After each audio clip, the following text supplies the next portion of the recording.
Hello guys, good morning. Today is July 25, 2025 and it's 4 o'clock in the morning. So for today's video, magpiprepare tayo ngayon. Ayan, nakaligo na ako guys kasi today is the big day of Kevin Valdivie. So ito na yung iniintay niya guys, graduation niya. So ang ginawa ko, nag-prepare lang naman ako dyan ng sweatshirt na kulay black. Tapos, pinartneran ko siya ng pants natin na cargo which is the army green.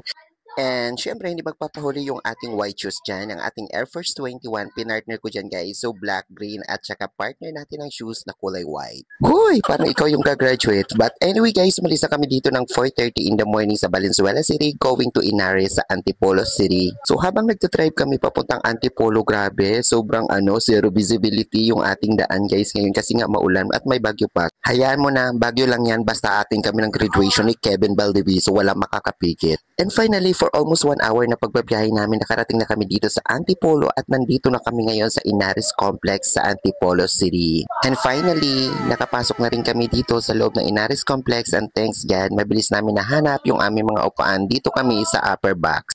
And as you can see, ang daming tao at ang daming estudyante talaga guys. Talagang mapapawaw ka, wow, for almost 411 attendees. At timing na timing naman, pagkapasok namin at pagkaupo namin sa upuan, that was the time na tinawag yung name ni Kevin para rumampa.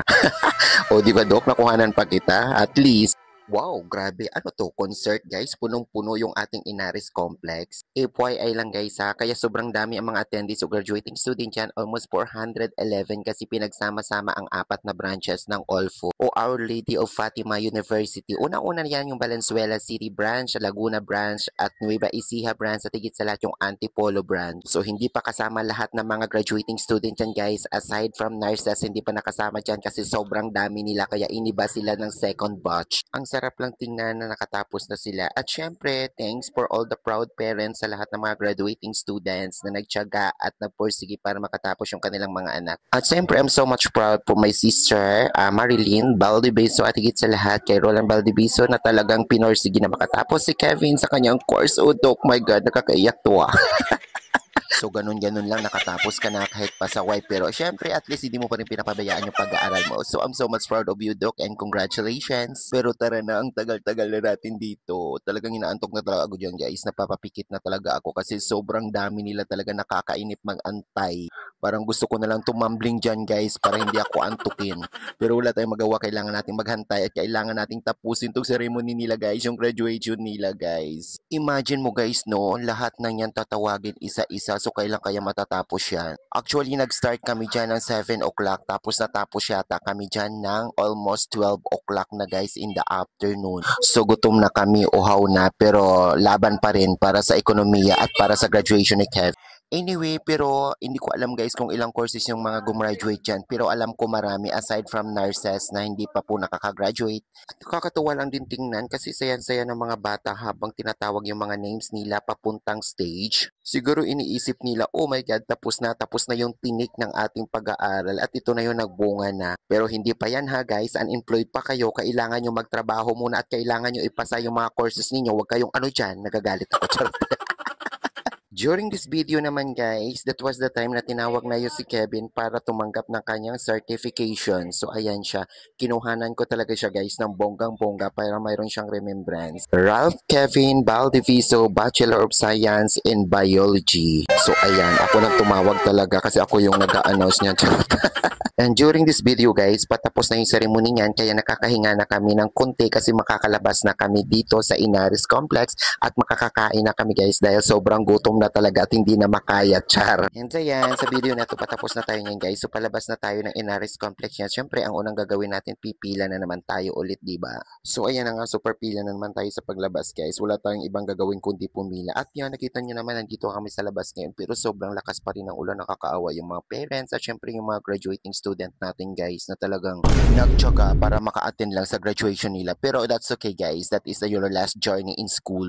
So ito na, nakalabas na kami ng Inaris Complex at papunta na kami sa sakyan. Uuwi na kami, tingnan nyo naman si Doc, nakatoga pa siya. At syempre proud dahil hawak na hawak niya yung certificate. Congratulations again, Kevin Valdiviso. And finally, dumating yung pinakakaantay natin guys, yung ating late lunch. So ayan, kumain nga pala kami dito sa Dito nga pala kami kumain sa may peri-peri chicken dito guys sa bandang Caloocan City.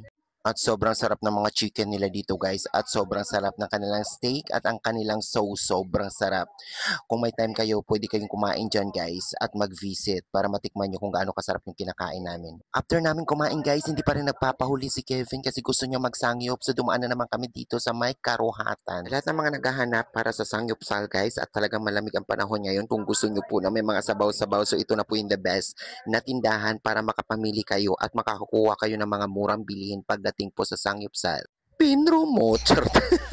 Actually, marami rin kami nabili dyan, guys. At syempre, sponsor ni ate ko yan ni Marilyn Valdiviso para kay Kevin. So, atak na yan mamayang gabi. Suwak na suwak to guys kasi malamig yung panahon ngayon at syempre may bagyo pa. Ayan, yung kimchi, ang sarap naman talaga niyan guys. So, mga magkano na kaya to lahat? Mukhang marami-rami na itong nakuha natin dito, Kevin ha. Bayaran mo to, char. Una sa 1,300 na, malaki-laki na rin to ah. Sabi ni Kevin, okay lang yan, graduation ko naman. Char. So fast forward tayo guys, dumating na kami dito sa bahay. Sa bahay namin syempre magluluto na tayo ng sanyok ngayon kung saan ito na yung mga binili ni Kevin na pang nag-crave siya kanina. At syempre, thank you so much, Marian Sudusta, for the place. And syempre, thank you so much sa Ronald po Sudusta at laging nakasupport yan sa inaanak niya na si Kevin. So ngayon, mayroon tayong sangyupsal dito guys at mayroon tayong tom yum nakakainin natin na sobrang ganda. At syempre, sama-sama ang family para kumain na yan.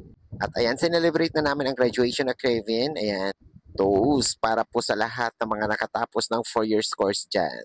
At syempre, looking forward na rin kasi mag-aaral pa to ng medicine, guys. Almost at 4 years again ang tatahakin niya sa buhay niya. Ang sarap naman ng sanyop. Grabe, ang dami kong nakain, guys. Pero more on vegetables na ako dyan, guys. Hindi ako mahilig masyado sa karne. At syempre, nilantakan ko na rin yung tom yum kasi that is my favorite. So, ayan na nga po yung ating boss. Si Ralph Kevin Valdiviso. Ayan, Bachelor of Science in Biology. Ayan, so ngiti ka dyan, ha? Oh, ayan, wag mo kami dinuduro. Wala kami kasalanan sa'yo. And thank you so much, Kevin, sa food. Ayan, we are so much proud of you. And thank you sa next journey mo sa buhay mo. Pakabait at syempre, love your family always and forever. Ayan. God bless you and congrats.